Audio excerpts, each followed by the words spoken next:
Então, nessa ação penal 505, 49, 32, depoimento do senhor Murilo Portugal. Senhor Portugal, como lhe adiantei, o senhor está como testemunha. Na condição de testemunha, o senhor tem um compromisso com a justiça em dizer a verdade e responder as perguntas que lhe forem feitas, certo? Certo. Eu vou lhe advertir apenas por força de lei. Se o senhor faltar com a verdade, o senhor fica sujeito a um processo criminal, certo? Certo, entendi. Dito isso, eu vou passar a palavra ao advogado do senhor Antônio Palocci, que arrolou o senhor como testemunha, e ele se encontra aí mesmo em São Paulo. Com a palavra então, doutor. Obrigado. Sou Murilo Portugal. O senhor poderia nos escrever concisa e rapidamente em que circunstâncias o senhor conheceu o ex-ministro Antônio Palocci?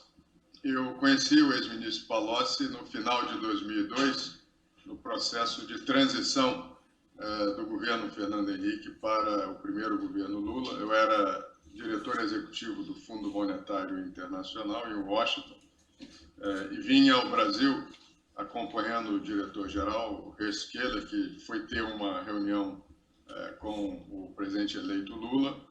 Então tive uma reunião prévia de preparação dessa reunião com o ex-ministro Palocci, que na época era o indicado para fazer a transição na parte econômica. E depois disso, tive outros contatos de trabalho com o ministro. Me lembro ainda, em dezembro de 2002 ainda, houve uma reunião de trabalho na Embaixada do Brasil em Paris, com o então presidente eleito e também o diretor do fundo, onde o ex-ministro participou e outras autoridades. E depois, em razão desse acordo que existia entre o Fundo Monetário e o Brasil na época, era um acordo preventivo para ser usado em caso de necessidade, eu participava das missões que o fundo mandava ao Brasil. O ex-ministro Palocci ia a reuniões bianuais que o Fundo Monetário tem em Washington. Em 2004, no final de 2004, ele me convidou, já foi o segundo convite que ele tinha feito, me convidou para exercer um cargo no Ministério da Fazenda, qual eu aceitei. E que cargo era esse, senhor Murilo? Era o cargo de secretário executivo do Ministério da Fazenda. E o senhor exerceu esse cargo de diretor executivo do Ministério da Fazenda em que período? Não era diretor executivo, secretário executivo. Diretor executivo no Fundo Monetário Internacional. Foi de maio de 2005 até março de 2006. E nessas funções havia uma proximidade muito grande ou não entre o secretário executivo e o titular da pasta? Havia uma proximidade, porque nesse cargo, uma das funções do secretário executivo é de substituir, eventualmente, o ministro nas viagens, nos impedimentos. Eu, durante poucos dias, exerci o cargo de ministro interino da Fazenda, quando o ex-ministro Palocci viajava. O secretário executivo coordena e acompanha as funções dos outros secretários da Fazenda. Ele também cuida das relações do Ministério com os vários órgãos vinculados, os bancos oficiais, Banco do Brasil, Caixa Econômica, Banco do Nordeste, BASA, a CVM, a Casa da Moeda. E, então, sem um apoio assim, forte do ministro da Fazenda, é difícil exercer esse cargo. E eu sabia um pouco disso, porque eu fui secretário do Tesouro antes, então os secretários da Fazenda são assim, bastante fortes, controlam burocracias importantes, então, sem o apoio do ministro é impossível. Eu até conversei sobre isso com o ex-ministro Palocci, quando ele me convidou, e ele sempre me apoiou muito em tudo.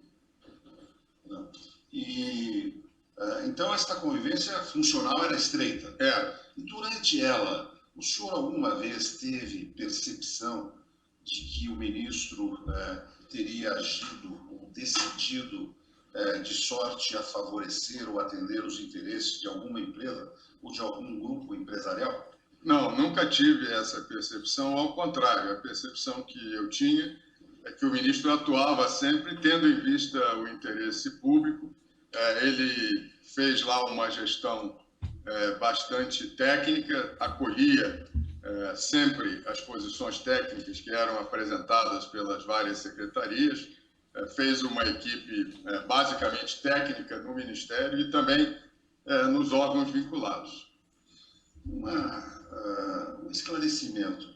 É certo que durante a gestão do ministro Antônio Palocci, no Ministério da Fazenda, especialmente, ele exercia uma gestão no sentido de ser extremamente cauteloso com o dispêndio de recursos públicos, contrariando, em certos momentos, a visão social do partido, do parlamento, de outras áreas do Poder Executivo? É certo, sim. Eu fui testemunha pessoal em várias reuniões em que eu participei, em conjunto com o ministro Palocci, seja com o então presidente Lula, seja com outros ministros, seja com governadores de Estado, com parlamentares e também com empresários que frequentemente procuravam o Ministério. O ministro sempre teve uma postura assim, de grande preocupação com a situação fiscal do Brasil e as ações também nesse mesmo sentido. Aliás, essa foi uma das razões que me levou a aceitar esse convite quando ele me fez pela segunda vez. Ele era muito parcimonioso, então, nessa questão de despesas, tendo em vista uma meta, uma visão que ele tinha de promover, digamos assim, a responsabilidade fiscal. Era parcimonioso, inclusive, quando iniciou-se o novo governo, o Ministério da Fazenda e o governo anunciaram um aumento da meta fiscal que o Brasil tinha. O Brasil tinha uma meta de realizar um superávit de 4% do PIB por ano, e no início da gestão do primeiro governo Lula, isso foi aumentado para 4,25%. E eu assisti vários episódios em reuniões que acontecem em Brasília, porque muitas vezes há sempre muitas propostas dos vários, e acredito que propostas sempre bem intencionadas, dos vários outros ministros de outros setores, e procurar sempre resolver os problemas com aumento da despesa pública. E o ministro sempre teve assim, muita habilidade em evitar que essas propostas que às vezes surgiam em reuniões prosperassem. E isso valeu ao ministro, digamos assim, algumas fricções, algumas, digamos assim, divergências políticas? Ele sempre foi muito habilidoso. Então, ele, nas reuniões, quando surgia uma proposta dessa, ele dizia sempre, olha, tem alguns aspectos positivos, mas nós precisamos examinar mais. Então, vamos tirar esse assunto de pauta temporariamente, vamos examinar e depois a gente toma uma decisão. Então, ele procurava evitar, embora ele fosse firme, ele exercia essa firmeza, procurando evitar atritos. Acho que foi uma certa sabedoria que ele demonstrou. E é certo que algumas áreas mais, não direi perdulares, mas mais flexíveis em relação às despesas e menos preocupadas com o equilíbrio fiscal, o apelidaram de mão fechada, ou mão de vaca, uma coisa assim, em relação às despesas do governo? Olha, eu não sei, mas geralmente quem está nessas funções acaba tendo esse tipo de apelido. Eu mesmo, quando exerci o cargo de secretário do Tesouro, acabaram me botando um apelido de doutor No. Então é uma coisa meio comum, assim, da função. No significando não, é isso? Não, porque geralmente 95% das vezes você tem que falar não, 4% você fala talvez e 1% o presidente fala sim. Então você acaba ficando numa posição de falar não muitas vezes. Alguma vez o senhor, eu não sei se o senhor já respondeu isso, mas alguma vez o senhor detectou nas condutas do ministro Palocci a defesa de algum interesse específico, de alguma empresa, de algum grupo empresarial? O senhor já respondeu isso? Eu respondi que eu sempre notei que ele agia baseado no interesse público. Não, nunca vi nenhum interesse específico assim, nem pude reparar nenhum interesse específico ou privado na atuação dele. Muito bem. Agora, sendo o ministro responsável pela formulação, o Ministério, com a sua participação, inclusive, doutor, responsável pela formulação das políticas públicas, que envolve o desenvolvimento, o crescimento da economia, o incremento da cadeia produtiva do país, a responsabilidade fiscal e a promoção do desenvolvimento social. Nesse contexto, é normal que os ministros da área econômica tenham uma permanente preocupação com esses setores do país, a cadeia produtiva, o setor financeiro, enfim, o funcionalismo, o setor do agronegócio, ou o ministro da área econômica consegue gerir a sua pasta e promover essas políticas públicas encapsulado no Ministério? Como funciona isso? Não, é muito normal, na verdade eu diria que é até corriqueiro esse tipo de contato e de visitas frequentes, seja de empresários nacionais e empresários estrangeiros, de associações de classe, ao Ministério da Fazenda. É uma atividade permanente, não só com o ministro, também com os outros secretários, comigo acontecia, com os outros secretários. É uma atividade normal de manter esses contatos. Eu mesmo, às vezes, eu e outros secretários éramos chamados a participar de audiências que o ministro tinha com empresários ou com entidades de classe. Outras vezes eu tinha essas audiências, outros secretários tinham. Então, é uma atividade corriqueira do Ministério da Fazenda. E através dessas interlocuções com esses variegados segmentos da sociedade, é que chega ao Ministério, digamos assim, a ideia da situação de cada um dos setores, dos anseios, das propostas de desenvolvimento, é isso? É isso. Por um lado, eles procuram saber o que o governo pretende fazer em termos de política macroeconômica para poder orientar as decisões empresariais que eles vão adotar.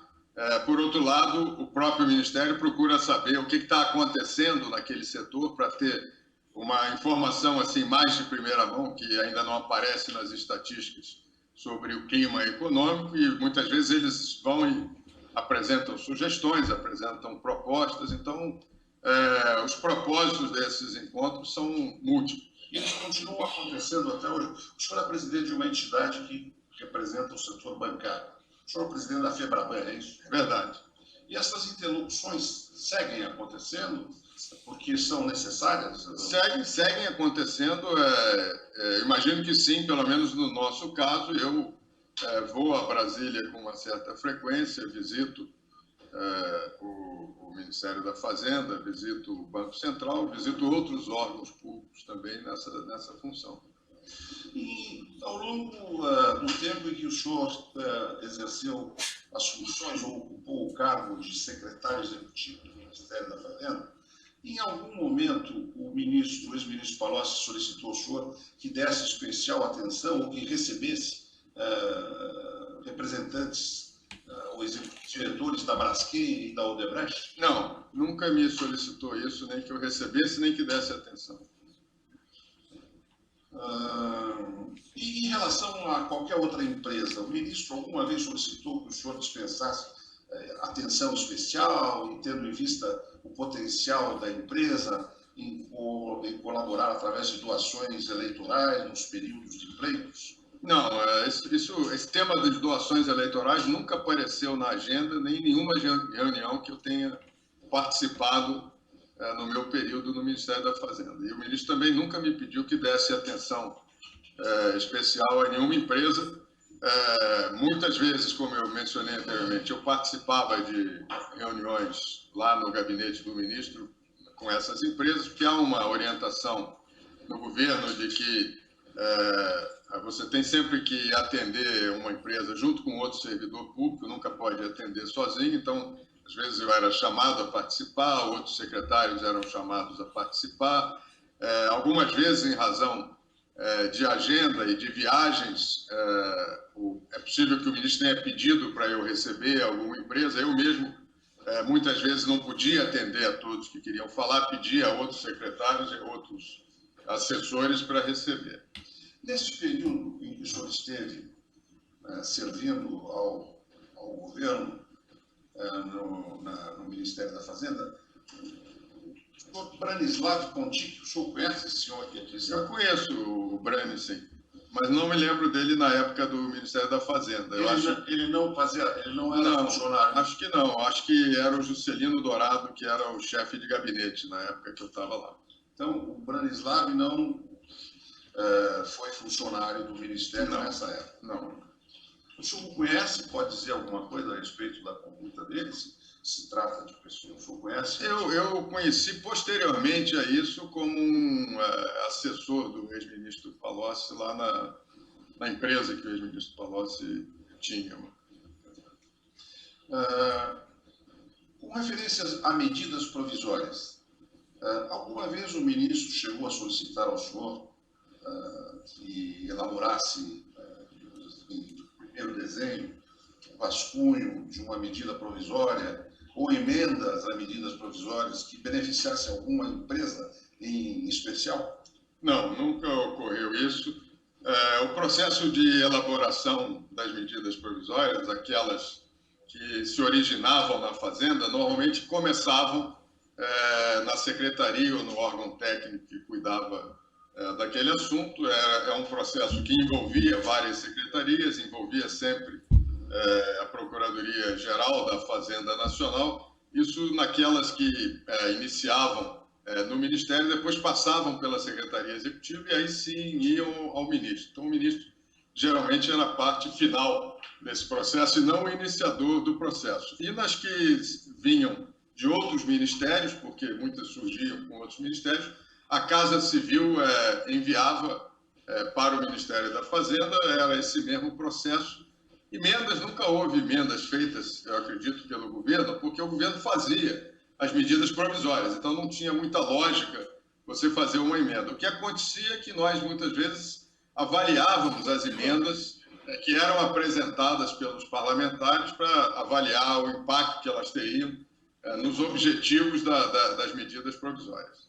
Quer dizer que todas as medidas provisórias passavam pelo crivo, pela avaliação do Ministério da Fazenda, tendo em vista o impacto que elas poderiam gerar na economia, ou havia medidas provisórias que não passavam? Dependendo da área. Eu acho que quase todas as medidas provisórias acabavam passando por lá, porque elas tinham sempre algum impacto fiscal ou algum impacto econômico. Mas é possível que talvez tivesse alguma medida área de provisória, segurança, por exemplo, meio ambiente. Acho que ainda assim passavam. Agora, pode ser que tenha alguma que não tinha nenhum impacto em relação ao Ministério da Fazenda e aí não passava. Não me lembro assim, mas era frequente passar. Eu vou lhe perguntar em especial de uma medida provisória, mas antes, seria interessante que o senhor esclarecesse, se puder, por favor, a tramitação da medida provisória. O senhor já disse que ela nasce numa secretaria de um ministério da área a que diz respeito, digamos assim, este texto normativo da medida provisória. Certo. Aí, então, vai passar pelo crivo, pelo cadinho de outros ministérios que podem sofrer, digamos assim, impacto nas suas áreas em decorrência da implementação dessa medida provisória. Então, eu posso depreender que uma medida provisória é uma obra de muitas mãos, de muitos ministérios? É verdade. Geralmente tem esse processo dentro do próprio ministério que está inicialmente tratando do assunto e elas são objeto de uma análise do ponto de vista técnico e do ponto de vista jurídico. Depois disso, elas são encaminhadas à Casa Civil da Presidência da República, que também faz uma análise do ponto de vista técnico e do ponto de vista jurídico, e aí a Casa Civil encaminha aos outros ministérios que podem ter algum envolvimento com aquela medida provisória, e em cada um desses ministérios repete-se esse processo de um exame técnico, um exame jurídico. Então, sim, é um trabalho, uma obra coletiva. Depois volta isso tudo para a Presidência da República, que resolve, então, editar a medida provisória e vai ao Congresso e ainda sofre aperfeiçoamentos no Congresso. E nessa tramitação, cada uma das áreas examina também as emendas que foram agregadas no Congresso Nacional pelos parlamentares? Nas emendas, o processo é um pouco mais rápido, porque tem um prazo rápido. Então, eu acho que nas emendas o processo é mais concentrado. O Ministério da Fazenda sempre examinava, a Casa Civil sempre examinava também. É possível que os outros ministérios também examinassem, mas é um processo um pouco mais rápido, porque há um prazo de votação e se você não se posicionar, não dá tempo. E nessa última descrição que o senhor fez, o senhor não falou sobre a Procuradoria Nacional da Fazenda Procuradoria Jurídica da Fazenda Nacional, que também opina sobre digamos assim, o aspecto da constitucionalidade, da legalidade da medida provisória, é isso? Eu falei sim, talvez o senhor não tenha prestado atenção, mas eu disse que todas as medidas vão, no caso da Fazenda... No primeiro momento o senhor falou, nessa segunda o senhor não mencionou. Nessa segunda eu acho que eles examinam também, né? Na verdade, o que eles... quando a medida provisória vai, a principal coisa, o principal aspecto jurídico a ser observado, além da constitucionalidade, é a relevância e a urgência, que na verdade são requisitos constitucionais, né? Sim. No caso das emendas, não é esse aspecto, eu não sei se há alguma coisa jurídica que a Procuradoria precisa examinar, mas eu acredito que examine também. As emendas, quando elas chegam, elas são distribuídas a todos os órgãos para darem parecer, então a Procuradoria examina, a AGU, a Advocacia Geral da União, examina sobre o aspecto jurídico e os outros órgãos examinam sobre o aspecto técnico. Estou terminando, só mais duas perguntas. Alguma vez o ex-ministro chegou a solicitar ao senhor, ou o senhor teve conhecimento que ele tenha solicitado a alguém a elaboração de uma medida provisória que beneficiasse as empresas Braskem e Odebrecht? Não, nunca. Como eu disse, ele nunca pediu que nenhum interesse privado fosse considerado na elaboração de medidas provisórias, nem dessas empresas, nem de nenhuma outra. Vou lhe fazer uma pergunta aqui, não sei se o senhor terá isso arquivado na sua memória, que já vi é prodigiosa, mas quero perguntar sobre a medida provisória número 460. Se lembra dela? Não. Não. O número é difícil de lembrar, né? Aquela não sei se é dessa data que eu tive lá. Qual é a data dela? Seria 2010. Eu não estava lá mais, eu fiquei só de 2005 a 2006. Em 2010 eu trabalhava de novo no Fundo Monetário Internacional. Muito bem. Então, eu estou satisfeito. Muito obrigado. Obrigado ao senhor. Os demais defensores têm indagações? Então é isso. Oi? Sem perguntas. O Ministério Público? Sem perguntas. Ou a acusação? Hoje só um esclarecimento, senhor Portugal. O senhor trabalhou com o senhor Antônio Palocci como secretário executivo 2005 e 2006, que o senhor mencionou, não é? Certo. Depois senhor... Maio de 2005 a março de 2006. E depois o senhor não trabalhou mais com ele? Não. Eu continuei encontrando em outros eventos, mas nunca trabalhei sob a chefia dele. Não teve mais uma interação profissional com ele? Tive uma interação profissional porque eu sou membro de um conselho de investimento onde ele também participava, então existiam reuniões mensais desse conselho de uma empresa privada e ele participava dessas reuniões junto com outros participantes. No período que ele foi deputado federal, o senhor não chegou a tratar algum assunto com ele relativo não, à legislação? Isso foi agora no período recente, depois de 2011, quando eu voltei ao Brasil, esse evento que eu estou mencionando. Ele já não era mais deputado. Tá certo. Era um esclarecimento do juízo. Então, eu declaro encerrado o depoimento do senhor Murilo Portugal. Pode ter a gravação.